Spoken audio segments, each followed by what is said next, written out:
Hey you, it's true. With a first look at the upcoming Musashi, this water SSR comes in at a high speed of 615 and an even higher thirst for killing. She is a true Oni Slayer. Let's check out her skills.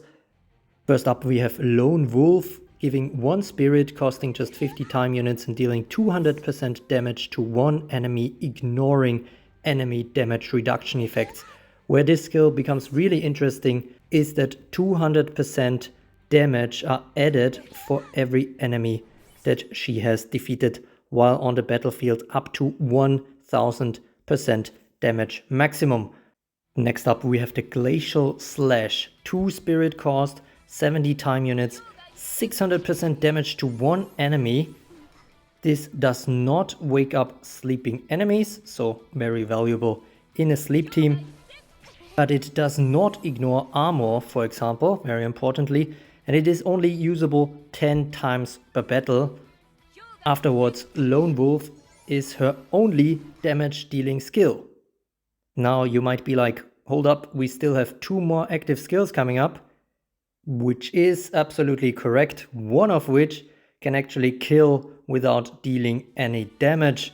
Think King Arthur's Regal Eclipse. In most regards, Musashi's Absolute Zero is a definite upgrade over that old skill. This one costs 0 spirit, also only 70 time units, and it immediately defeats one non-boss enemy that has 10% or less of max HP. This is the only requirement. You can definitely call her a hold ground plus hunter because of that, because this ignores revenge passive skills, revival passive skills, and any passive skills or effects of active skills that would prevent the target from being defeated. And it cannot be redirected by guardians. So a very, very powerful execute skill. And arguably, I think it becomes even more powerful in combination with her passive skills. This should definitely help her stack up the kills required for that Lone Wolf. After Glacial Slash is used up, she actually becomes an absolutely spirit neutral or spirit producing unit. Her last skill, the Dual Heaven style, is an instant skill and looked absolutely crazy to me. And I did think she can probably spam it until I reread her description again and found a little sentence that prevents her from it. She can only use this skill if she hasn't defeated any units yet. Which is a bummer because, of course, her whole skill set revolves around getting kills. Still a very, very great setup skill for her beginning time on the battlefield. She will likely use this one straight away as a first skill whenever she gets her first turn on the battlefield. This produces 4 spirit. As mentioned, it's 1 time unit, and it grants her a sleep ward, a stun ward, a poison ward, and the Dual Heaven stance for 200 time units. It will also give her an Endure, and while she is in that special stance, she heals 50% of max HP at the end of each turn, and her attack increases by 50%. So basically a permanent enrage for 200 time units. This skill becomes locked for 200 time units after use, after which she can use it again only if she hasn't defeated anyone yet. Looking at her passives next, we have No Mercy. She heals for 100% of total damage dealt.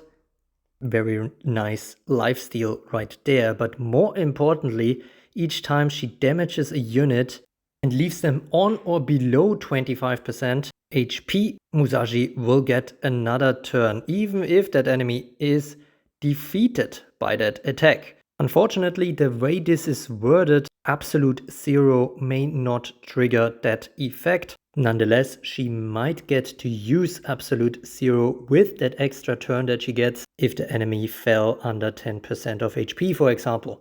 And stayed there, of course, important to note in the healing meta we have going on right now. She will get that turn before the enemy unit, even if a counter is triggered. but this effect cannot trigger again against the same target until time unit advances. This is very sensible, of course. It feels a bit like Himiko's Wall Breaker, just on the opposite end of the HP spectrum, but given her high damage output, it could give her quite a few turns if there are no guardians around. Speaking of guardians, let's move on to her second passive, the Glacial Winds, and hop onto the third paragraph here. After her first turn on the battlefield, one random enemy guardian on the battlefield will be sent to the next in line of reinforcements. This is basically a pushback, not a banish, and also not replacing anything with imposters, important to note. And it will fail if the target is immovable or if there are no reinforcements. If it's not a guardian next in line in the enemy reinforcements, then this move might actually open up the enemy team to her lethal attacks. Possibly even right away at the beginning of the battle, given her high speed and the instant skill she will likely use. Musashi herself, on the other side, cannot be sent to the reinforcements. She is immovable. And of course, for a Slayer, there has to be some rewards to get kills. And for her, that means that any non-conjured enemy that is defeated with an attack or absolute zero, here it is specifically included, she cannot be defeated by damage for the next 100 time units, and she gains sleep and poison wards, notably no stun or burn ward. Given these features, it might make her a bit annoying to kill if you run certain teams against her. But her big thing, of course, is her own killing ability. Definitely a savage unit, near Dark Cinderella's level of savagery. If she gets that strong lone wolf skill going with enough kills, in combination with the absolute zero, this will be absolutely wreaking havoc in short time periods, especially if she can get multiple turns. The dual heaven style should help her get the kills rolling, and it is important that these kills start rolling in rather quickly. Ideally, not many or any enemy guardians are around, then she can probably hit like a truck. As soon as she gets the first kill, her threat level starts to increase exponentially. That means she will be targeted a lot. Her hate level actually reaches 466% after she unlocks the full potential of Lone Wolf. So as soon as she has 4 kills, basically the full enemy team might be on the case of killing her. Yes, she has some survivability features, especially after getting those kills, but within her skillset there is only one stun ward, after which she will be very susceptible to stuns, because obviously she needs turns to make kills happen. And this is especially interesting because we haven't seen a top Storm SSR released this year yet. So Sigza might be cooking something right now. Burn stun is another concern, of course, but at least she has the water element going for her there.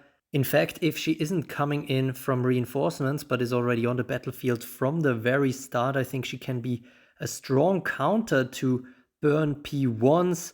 There's already Water Sleeping Beauty for that, but she needs Rapunzel on her side to make it work really effectively. While Musashi is more of a lone wolf, she can set herself up with the high speed and the first turn giving her a stun ward, pushing back potentially a Cerberus that guards the enemy burn team, and then triggering the glacial slashes with no mercy, triggering again and again. So under the right circumstances, I think she can single-handedly dispatch an enemy burn platoon before your other units even get to do much. On the first look, it seems like she can fit into any team except Burn. Burn mostly for the reason that Burn is nowadays also a self-stun team, which doesn't matter for the stun immune burn units, but for Musashi it would matter a lot. And then as well, she only has the endure outside of her killing immunity windows, so an unlucky burn status might kill her off while she otherwise would have survived. Other than that, she can be a great DPS addition for any arena team. Her insanely high hate level gives me a bit of a headache, but honestly, even if she dies after 200 to 300 time units, for example, having killed 4, 5, 6 enemy units, the value would already have been created. So on paper, she easily looks top 10 to me, at least until the next overpowered Storm character is released. Let's see how she will perform on the battlefields. As usual, you will get top level arena footage on this channel as soon as possible, so stay tuned for that. Thanks to Helios for the skill animations shown in this video. If you enjoyed it, leave a like, I really appreciate it. And as always, thanks for watching.